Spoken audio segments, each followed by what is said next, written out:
you? My name is Houston and welcome back to another video. This video is going to be a slight change up from what I am known for doing, which is talking to the camera, right? But I have some sort of game going on in the background. And this is a leap that I've considered for a long time. I don't know if it'll be permanent, but I'm experimenting here in real time. So instead of having a game on in the background that I'm playing, I am going to do what I did in, I believe it was my 50-mile ultra marathon video, and I'm just going to talk to the camera. This is something that I have been a little insecure about trying, and I'm just saying that because, like, I just got to be vulnerable and be honest. There is, of course, a war for attention spans, and a talking head video isn't the most, I guess, entertaining for a lot of people. Like, a lot of people, even if they do videos like this, there will be a, zoom in at times, or the video always has to be changing. The frame of the video, the sound effects that get added, like boom, boom, boom, whatever, to keep pulling the viewer back in, right? And while this video is not a meta commentary about videos and how they're edited, I just think it might be worth saying something about that, because if I don't make a type of video like my friend Kennedy described, as aptly described, by the way, as a Subway Surfer type video, then I am risking changing up a formula that is working for me currently and is something that I was insecure about trying at first.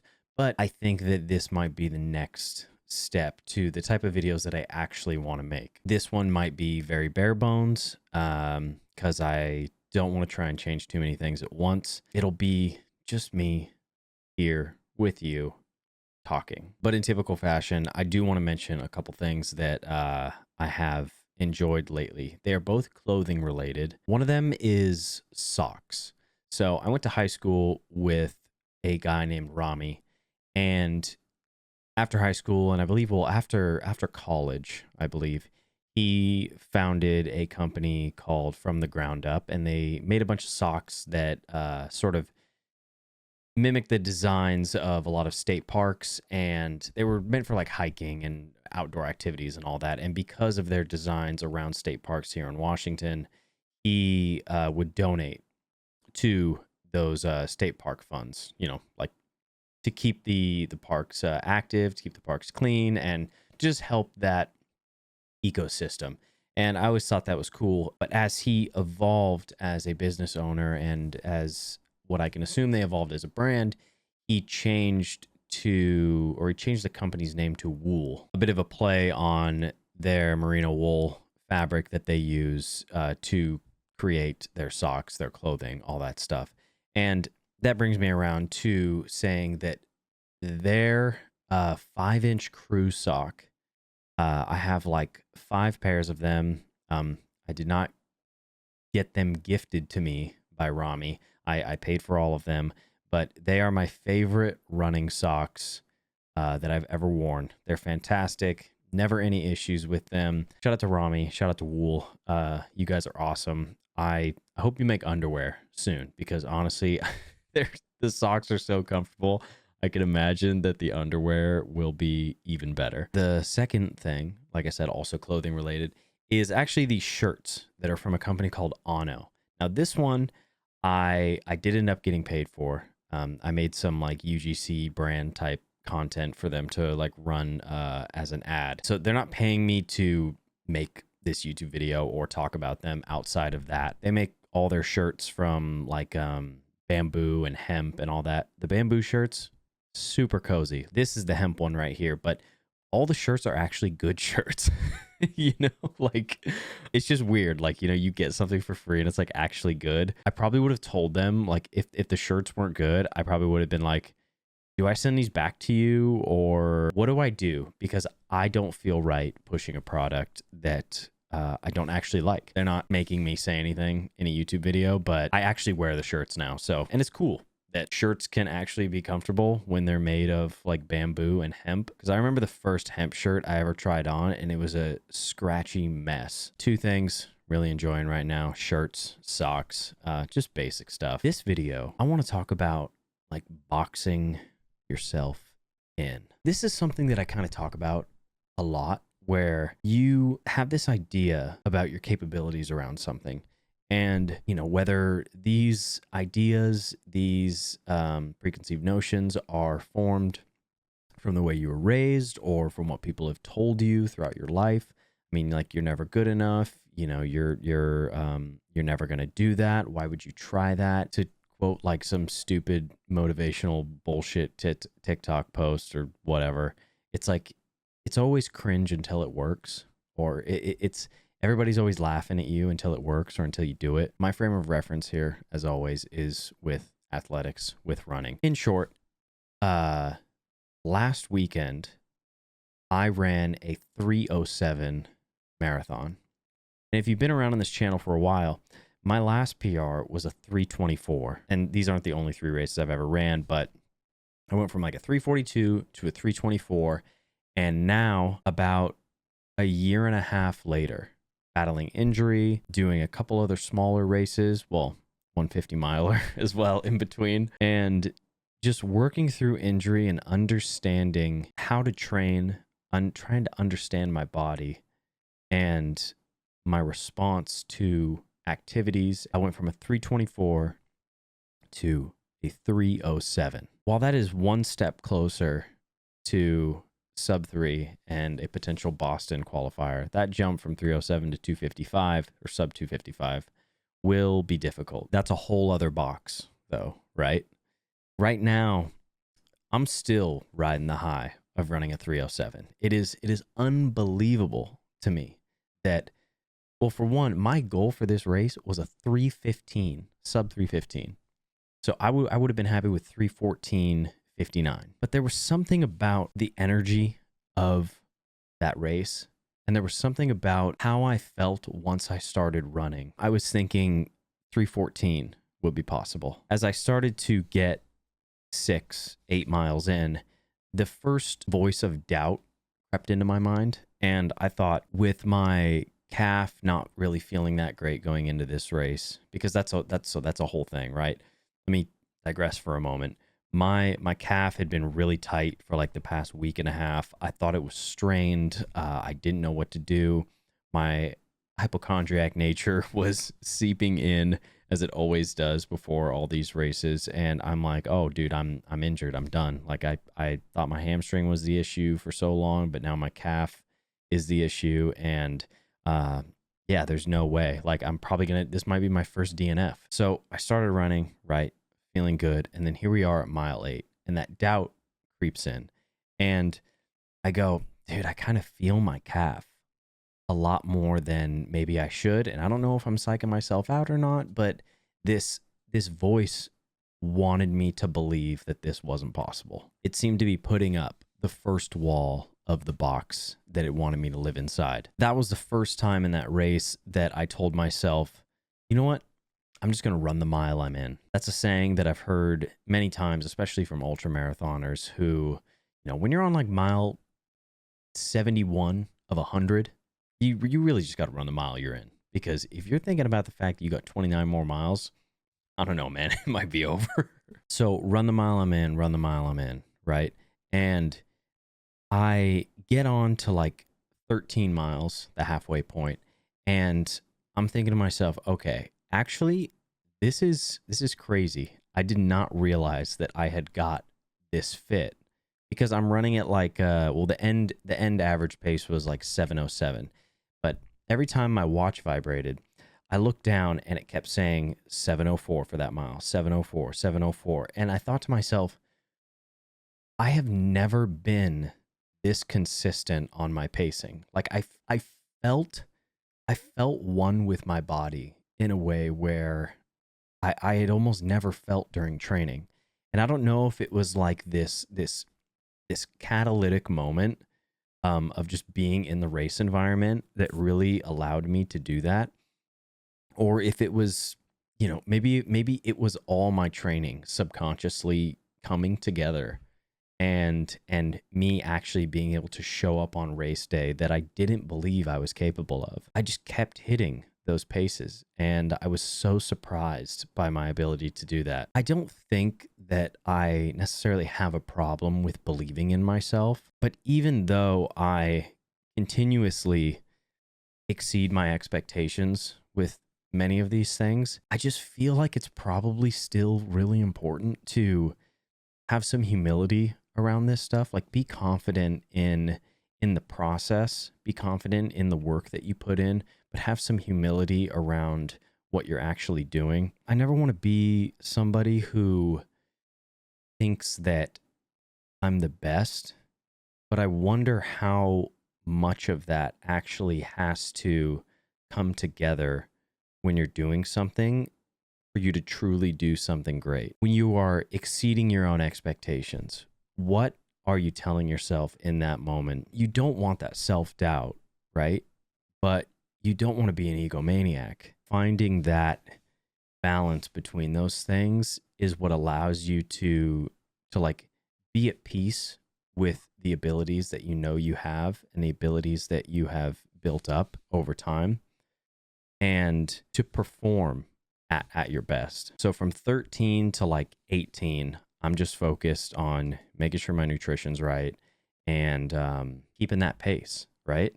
And I knew that like 18 to 20, if you don't race marathons, like that's when the race really starts. And I knew that if I could make it to mile 18 or 20 and I felt okay, especially 20, like all I told myself when I hit that 20-mile mark was, all right, just a 10K. It's fine. I can, if I can do this for 20 miles, there's no way I'm going to let myself stop with just a 10K left. And the crazy part is that like, that's when all the pain sets in.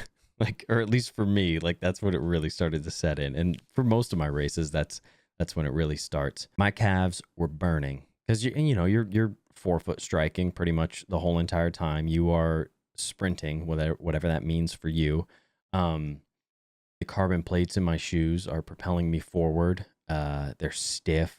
My left big toe ended up bleeding under the toe. I still don't know if I'm going to lose my toenail. All these emotions are flowing. So much adrenaline. I thought to myself, like, I am pacing myself better than I ever have. Again, better than any workout I've done before this too. And I think that looking back now, that race is the proof that I needed for my claims about how much hill training I do here in Seattle. Because our terrain here is just like this, like so many hills. You're hard pressed unless you find like a bike path, which there are plenty of them around here. I force myself to do a lot of training on hills, whether they're hill repeats or I introduce a hill like mid long run or just throughout the long run, multiple hills. I am a big fan of hill training. I think that race, because it's relatively flat, and I chose it for that reason. It's also the very first marathon I ever ran in 2022. I think that late period in the race, I excelled during that period because I was used to the fatigue from running all my long runs with hills involved. And I also experienced the other side of something that has happened to me, especially like early on, like in my first and second marathons, where I didn't fully understand my pacing. I felt really good in those early races up until like mile 18 or 20. And then people that I had passed earlier around like mile 13, 15, 16, they passed me. Like miles 18, 19, 20, 21, 22, they passed me because I slowed down and I couldn't keep my pace. So I kind of just blew up, right? I bonked, as they say. But here I am, and all these people that passed me around those times earlier in the race, I passed them. And I don't know, it was such a weird feeling. And again, not to like, I'm not saying this to brag. I'm saying this like for my own reflection on the race. It's just wild to think that like I had the stamina, and I feel like I did the right amount of training to be able to hold that like 7:07 pace for the whole entire race and not blow up around that mile 20 mark. Putting yourself in a box is living with a fixed mindset. You tell yourself you're a certain type of person, or really you tell yourself you're not capable of change or not being a certain type of person. Like, oh, I'm not a runner, or like I'm not a content creator, or I'm never good enough. I mean, it's kind of like that like meme of the text message, like anxiety, depression, like that sort of thing, if you know what I'm talking about. When you get into that fixed mindset, you basically say you're done evolving. Like you're done changing, because once you're in the box, you're packed up, you're shipped out. That's who you are. But you're an ever changing individual, right? You're not a thing, you're a process. Identity is like one portion of this, right? So you could say that you're a runner, you're a content creator, you're whatever.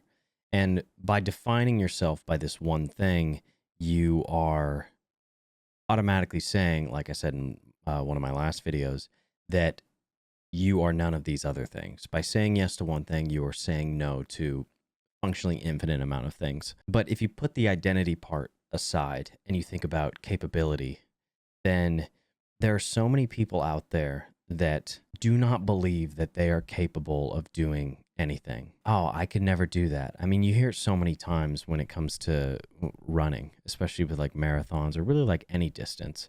Or even like I ran my 307, right? And somebody's response was, wow, you're fast. I ran a half and I did it in like over 2 hours. So it's not only just saying like, oh, I couldn't, like you're implying like you could never do that. But there was a time when I could barely run 2 miles. And now here I am running 26.2 at a 7-minute pace. And yeah, I'm not the fastest person in the world. I mean, I'm just a guy. Like I work my construction job and I train when I can. I try and make YouTube videos too. Like I do the things that I love. I make time for the things that are important to me.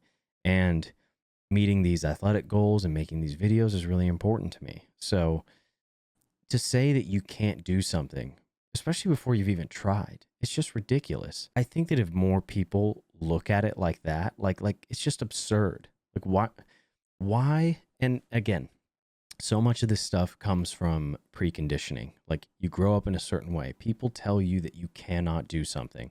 Like, oh, why would you try and be a rocket engineer? That's ridiculous. Your grades will never let you do that. Well, fuck you, dude. I'm going to show you. Like I'm going to get better grades. I'm going to go to that school. I'm going to learn engineering and I'm going to work for NASA or SpaceX or Blue Origin or whatever.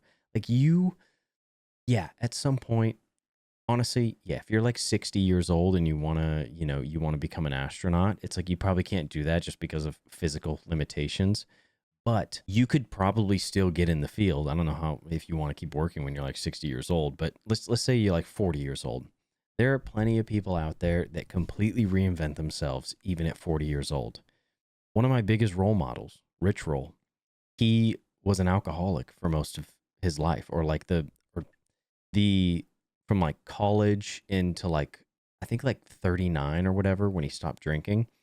And then he became one of like the fittest people on the planet. He ran like 5 Ironman distance triathlons in 7 days across the islands of Hawaii. And that's into his 40s. So you are really never going to get anywhere if you keep putting yourself in these boxes. If your automatic thought, your first thought when some sort of goal pops up into your head is, I could never do that. Your first step is to get out of that mindset. You need to stop yourself, like get out of that habit. It's not that you can do anything, but you can do a lot. And so many people aren't living up to their true potential because they do not believe that. And I don't want to be some life hack, inspirational, motivational guru type. I don't want to just speak in philosophical quotes. Take it from, again, just a normal guy who, I don't do this stuff for a living. I'm not some like elite athlete, and I don't make YouTube videos for a living or anything like that. When you make the time to get better at things, can you believe that you get better at things? You got to remember too that like that box, all those walls that you build yourself into they're made out of fear, they're made out of rejection, they're made out of failure, they're made out of fear of failure. And you think that every single person that's ever done anything great has never failed, has never been scared? That's the point, dude. You're supposed to be scared. And if you can get over that fear of failure, the fear of cringe, the what people might think of you or whatever, then that's when you can actually start living. Don't confine yourself to any sort of like timeline either. Because, you know, especially if you're like 20, 30 years old, hell, again, even like 40 years old. Imagine your life 10 years ago, 5 years ago. You can make remarkable leaps and bounds from the type of person you were. I'm almost 2 years sober. And when I think back on the person I was when I was, you know, going to the bar after work, showing up to work hungover on like a Wednesday, and that sucked ass, or like drinking to blackout on a Friday or Saturday. Yeah, I mean, I'm the same person in some ways now. Like, I probably find a lot of the same stuff funny, for instance. Like, I'd laugh at the same movies, but the way I look at myself and like what I'm capable of are vastly different. Like, those are parts of me that are not the same people. They're not compatible with each other. That's just a 2-year jump. It actually hasn't even been 2 years. It's almost 2 years. There are plenty of areas like that for all of us. And I'm not saying you gotta like always be changing. Like, you know, just keep grinding, bro. Just keep being better, blah, blah, blah, blah. But just take small steps, because that's all it is. It's just it's finding something far off in the distance, not confining yourself to any spatial or temporal box again, and just start, man. Just take a couple steps towards that direction. Like Seneca said, no winds are favorable if a man knows to not which port he sails. And God, that's such a good one. You could do all the work in the world, and you don't have a direction, then what's the point, right? You don't even know where you're going. You're just spinning in circles. As somebody who knows what it's like to confine themselves to be somebody who believes that they cannot change, that they are going to be forced to live within these limits for the rest of their life, I invite you to just try and define like one box that you think is limiting you, and whether that is a physical like living situation, like maybe you are actually within a box or more likely you are stuck into this like very specific thought loop where when you start to get down on yourself, you think like, well, this is why I can't do that, or like this is why I can never get better at this, or this is why I will never own a house, or this is why I'll never get a girlfriend, or this is why I'll never get my diet or my exercise routine in order. This is why I'll always be fat. This is why I will always be skinny. I'll never be able to gain some muscle mass. Like even stuff like that. And they can be things that sound superficial, but even the very small things and the seemingly non-important things like that, they help to reinforce these negative loops in our minds. So I invite you to try and think of something like that. I invite you to even try and write it down, try and define it. And after you define it, think of the smallest, the easiest, most actionable thing you can do, whether it's in that moment or something that you can repeat day after day, and try and do that thing. Try and couple it with another thing. Like, oh, like I'll never be a reader. Okay, well, tell yourself that when you get ready for bed, like couple getting into bed with reading, and just try and read. And you know what? If you're like me and sometimes you open that book, read like 2 pages, and you just fall asleep and the book falls on you, fuck it. Who cares? At least you are adhering to this specific guideline that you set to yourself. And then maybe, you know, a week later, you'll read 3 pages and you'll fall asleep. And you know what? To me, that's progress. So, yeah, don't discount yourself. Trying to find those walls and try and avoid the fear or being dissuaded by fear and failure and rejection, because these things are drivers for progress. And if you never encounter them, then you probably aren't actually living what one might define as a true and honest human life. So thank you again. I know this video was formatted a little bit different, no subway surfing in the background, but I appreciate you as always. Hope you have a good week, and I'll see you on the next one.